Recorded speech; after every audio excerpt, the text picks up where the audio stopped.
Welcome to chief facts. नाजरीन, आज हम आपको बताने वाले हैं कि डायनासोर का अंत कैसे हुआ और उनके बाद ह्यूमन एवेल्युएशंस कैसे स्टार्ट हुई। एक समय में हमारी दुनिया पर डायनासोर का राज था। वो चलते थे जहां हम चल रहे हैं, इसी हवा में सांसें ली और इसी धरती पर लड़ाइयाँ लड़ी। इन डायनासोर ने करीब 14 करोड़ सालों तक इस धरती पर राज किया। इन डायनासोर की हजारों प्रजातियाँ थीं। इनमें से कुछ तो शाकाहारी थे और कुछ मांसाहारी थे। कुछ डायनासोर बहुत ही शांत स्वभाव के थे, लेकिन कुछ डायनासोर बहुत ही हिंसक खतरनाक थे। ये इस समय के सबसे सफल जीव माने जाते थे। लेकिन फिर अचानक ऐसा क्या हुआ? आखिर वो कौन सी घटना थी जिसने इनका नामो निशान ही मिटा दिया? आइए जानते हैं। इसको जानने के लिए हमें करोड़ों साल पीछे जाना होगा और डायनासोर के इस अंतिम दिन को करीब से देखना होगा। तो आइए चलते हैं आज से 65 million years ago, mean 6 crore 50 lakh साल पीछे। आज से तकरीबन 6 करोड़ 50 लाख साल पहले धरती पर मौसम मीन चारों ओर सूरज की रोशनी बिखरी हुई थी। लंबे लंबे पेड़ों से टकराती समंदर की ठंडी हवाएं और चारों तरफ डायनासोर के चीखने चलाने की आवाजें। जब ये सारी डायनासोर प्रजाति बड़ी ही आराम से धरती पर अपना जीवन बता रही थी, तब 10 करोड़ साल पहले ही इनकी किस्मत लिखी जा चुकी थी। 10 करोड़ साल पहले एक छोटा सा एस्टेरॉयड का टुकड़ा जो सदर अंतरिक्ष से आ रहा था, वो पृथ्वी से लगभग 20 करोड़ मील दूर मंगल और बृहस्पति के बीच एक क्षुद्र ग्राफ बेल्ट में घूम रहे एक बड़े एस्टेरॉयड से जाकर टकराता है। इससे इस बड़े एस्टेरॉयड की दिशा बदल जाती है और वो क्षुद्र ग्राफ बेल्ट से निकलकर पृथ्वी की जानब बढ़ने लगता है। जब ये एस्टेरॉयड पृथ्वी से 3,84,000 किलोमीटर की दूरी पर था, तो शायद धरती से डायनासोर का खात्मा ना होता। बजाय इसके कि एस्टेरॉयड चांद से टकराता, मगर ये चांद के बहुत नज़दीक से गुजर गया। 40 किलोमीटर के व्यास वाला ये 2 ट्रिलियन मैट्रिक टन एस्टेरॉयड धरती की जानब बढ़ रहा था। ये एस्टेरॉयड जब पृथ्वी के वातावरण के संपर्क में आया तो इसकी रफ्तार 70,000 किलोमीटर फी घंटा होगी और पृथ्वी के वायुमंडल में घुसते ही एक भयानक आग के गोले में बदल गया। ये इतनी रफ्तार से धरती की जानब बढ़ रहा था कि सिर्फ 4 मिनट में इस अटलांटिक ओशन को पार कर लिया।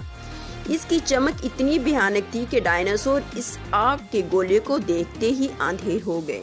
ये जीव उस उल्का को देख नहीं पा रहे थे, लेकिन वो उसी की भयानक गर्मी को महसूस कर रहे थे।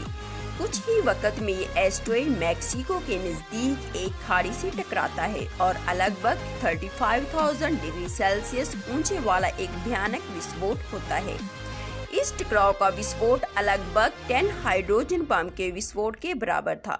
ये विस्फोट इतना शक्तिशाली था कि इसके टकराने से ही धरती के लाखों टन धातें अंतरिक्ष में चली गई और ये जमीन पर टकराने की वजह से 80 किलोमीटर चौड़ा और 20 किलोमीटर गहरा गड्ढा बना देता है। विस्फोट के कारण इस घड़े का सारा मेटल और पत्थर आसमान धूल के बड़े बादल में बदल गया। इन 16 मिनट्स 40 सेकंड्स बाद जमीन टकराव की वजह से धरती के चारों जानब भयानक लहरें उठने लगी, जिससे समंदर में जानलेवा लहरों का जन्म हुआ और एक के बाद एक सुनामी की लहरें पड़ने लगी। इन आग के बढ़ते गोलों से जगह जगह डायनासोर का सर्वनाश शुरू हो गया। इस भयानक विस्फोट में रेडिएशन की मात्रा इतनी बढ़ गई थी कि इसके 800 किलोमीटर के दायरे में आने वाले सभी जीव जलकर राख की तरह ढेर बन गए। इस भयानक तूफान में उड़ने वाले डायनासोर जमीनी खतरे से तो बच निकले, मगर विस्फोट के असरात हवा में दूर दूर तक फैल चुके थे, जिससे इन तमाम जानवरों को अपनी जद में ले लिया और यही विस्फोट डायनासोर के खात्मे की मेन वजह माना जाता है।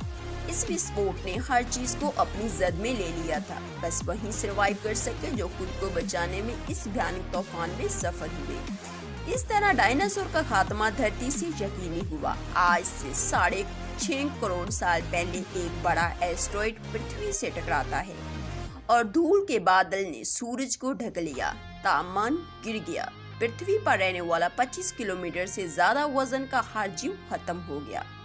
डायनासोर का खात्मा हो गया। डायनासोर का अंत एक नई प्रजाति को सामने लेकर आया। ये प्रजाति थी मैमल्स की। उन्होंने खुद को इस भयानक तूफान से बचा लिया था और जमीन के अंदर चले गए थे खुद को बचाने के लिए और सरवाइव करने के लिए। जिंदा रहने के लिए उन्होंने सब कुछ छाना शुरू कर दिया और कुछ अरसा के बाद धरती फिर से आबाद हो गई और नई नई प्रजातियां सामने आने लगी और इनमें से एक बंदर जैसी प्रजाति थी। और वक्त गुजरने के साथ साथ सीधे चलने वाली बंदर की प्रजाति जन्म लेती है। आज से 7 करोड़ साल पहले धरती के वातावरण में लगातार बदलाव होना शुरू हुआ। धरती की टेक्टोनिक प्लेट में हलचल शुरू हुई और पृथ्वी वो रूप लेने लगी जिसे हम आज देख रहे हैं। फिर एक दफा बदलाव आया जब 40 लाख साल पहले धरती की टेक्टोनिक प्लेट में एक दफा फिर से हलचल हुई और अफ्रीका के इलाका में एक न्यू पर्वत का निर्माण हुआ।